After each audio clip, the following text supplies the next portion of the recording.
One of the things I like to talk about in the speed realm is how various physical traits and physical capacity have an impact on sprint mechanics.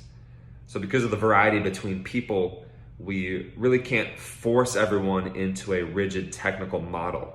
In fact, I would say that the traditional model of front side dominance and swing leg retraction and touching down close to underneath the hip, that only produces the highest velocity for a very tiny percentage of the population that has a very specific collection of physical traits and abilities. So in response to that, I had somebody ask me, so how should an athlete who is strong but not very reactive sprint?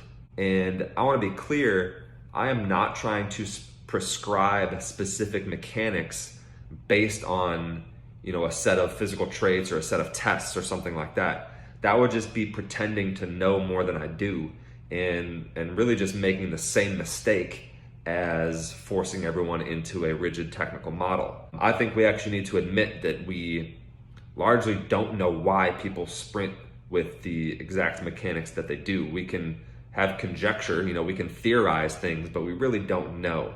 So the approach is not to prescribe different mechanics to different people based on some tests. Rather, the approach is to just be open-minded about what sprint mechanics are going to look like and allow people to learn largely by doing, by just getting exposure to sprinting and allowing their brain to figure out how to do it well. That is primarily how humans acquire physical skills. It's not primarily by being coached and thinking about things. Now, that doesn't mean that we shouldn't teach concepts. We can still do that and help the learning process along, but we have to understand that the degree to which those concepts are executed is going to be different in different people.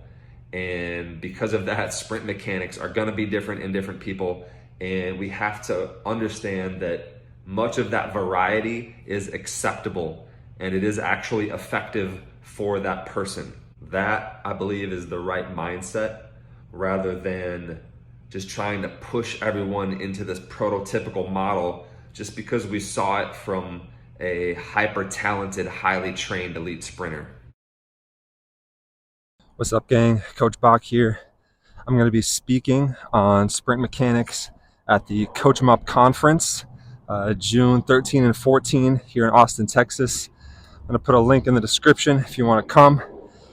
There's limited seats and they're going fast though, so hurry up.